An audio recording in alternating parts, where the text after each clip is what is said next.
The importance of higher time frame influence.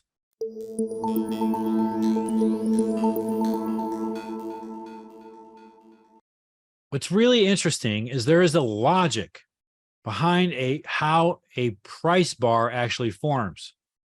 Very few people think about this. You'll see this rarely discussed, but I'm going to share this with you. And the way a price bar forms has influence not just on the price bar itself, but actually on surrounding timeframes. I'm a huge believer in the power of multiple timeframe structures and multiple timeframe networks. So let's just talk about a basic price bar. Every price bar must have a high and it must have a low. Now, typically when one goes in, if the low goes in, then the only direction that remains for the bar is for it to go higher. If the high goes in first, the only direction that remains is for the bar to go lower. Okay, this is logic, plain and simple logic. Then when we actually bring this into the context of a trend, it actually takes on a whole nother level of understanding. In an uptrend, the only way that a bar can go higher is it must put its low in first. So when the low is formed, the only direction remaining is for the bar to go up.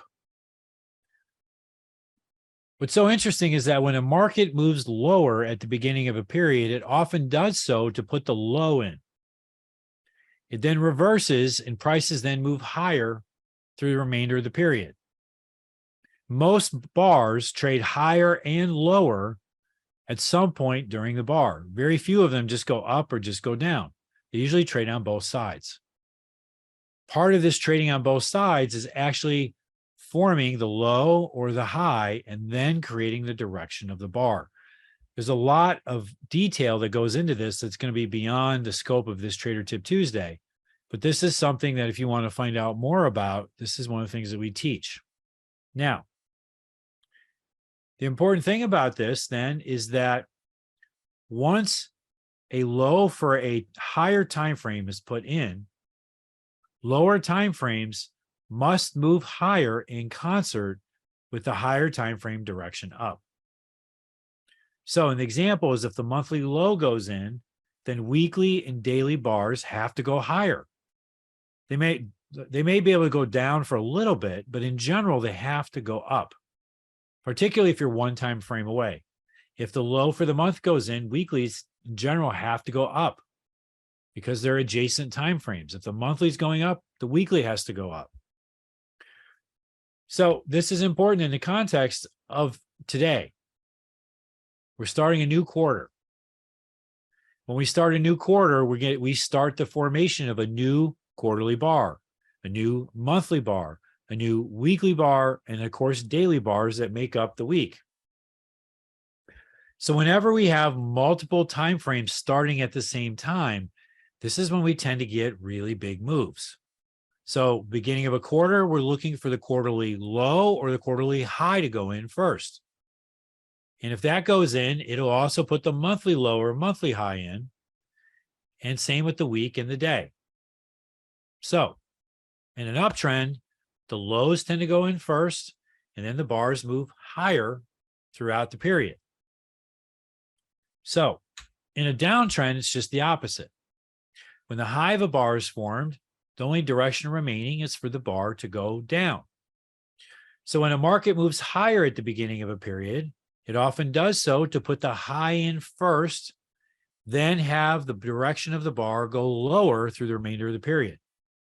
So human nature is such that when we walk in and we see a market going higher, we tend to think of the recency bias, which is that whatever's been happening will continue to happen.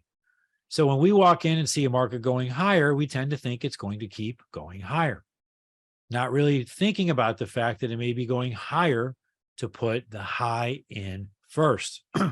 Once this high is in, then direction is down and the market will go lower the remaining of the period. In the context of a higher time frame, like a quarter, if the high of the quarter goes in first, then the remainder of the quarter, the month, the week, and even the days will tend to be down. So again, when we're starting new periods, this is what we're going to be on guard for. In a downtrend, the highs tend to go in first, and then the market trades lower throughout the period. Now, this is one of those things that you kind of have to see to believe. You need to go through some charts yourself. I had a student who worked with me, who was the head of equity options for a large bank in Hong Kong. He had a 20-year career running a bank options trading desk. He was a professional trader at a high level. And when I show this to him, he's like, there's no way. I just cannot believe that something this simple is actually true. So he did what he should have done. He went out and he researched it. And he came back with all the statistics, and he's like, I can't believe you're right. This actually is the case. Yes, it is. So here's an example in sugar. These are daily bars over about 7 months. And I want you to look, when does the high go in and when does the low go in? Now, the high goes in January 3rd, the beginning of the year.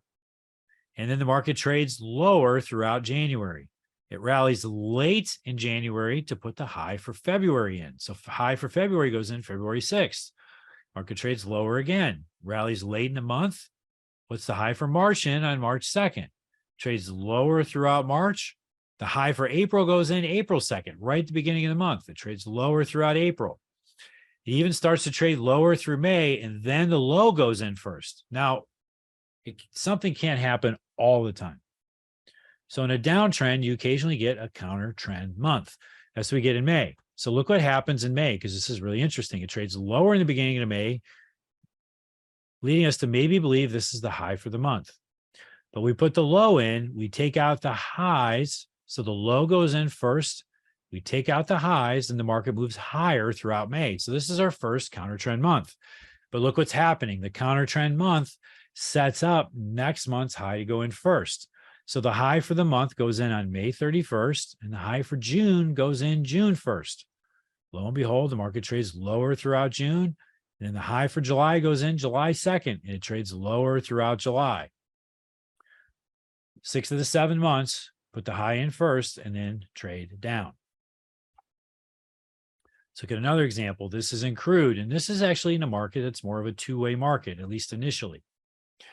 So one of the things we see is in July, the low goes in first.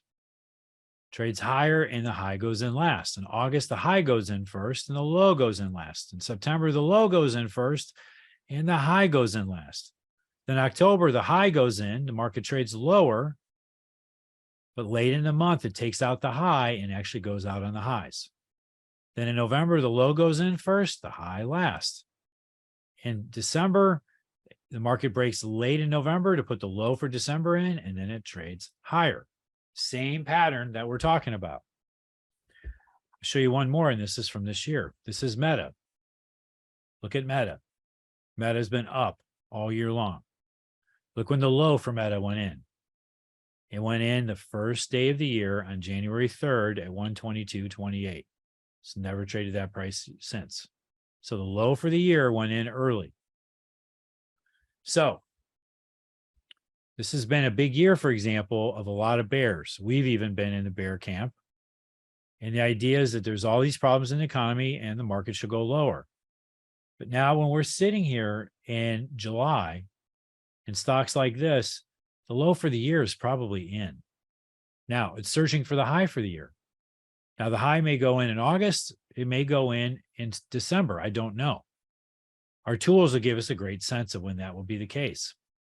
But there's a good chance that the low for the year is already in. So this is really important because this helps you recognize the importance of these multiple time frames and the importance of longer time frames. Such that when we move into a new quarter, it's really important to go through the yearly charts, the quarterly charts, the monthly charts, the weekly charts, and they'll start to paint a picture for you. A very powerful picture that gives you a sense of what is truly strong and what is truly weak. And then that's where we place our focus. So many of my best ideas actually originate from the charts first, and then I see the news or the fundamental story show up later. So I encourage you to go get charts and start looking through this. It will blow your mind. And with that, I'll see you next Tuesday when I'll continue to teach you different ways, like today, that will help you take your performance to elite level. Have a great week. God bless. Bye.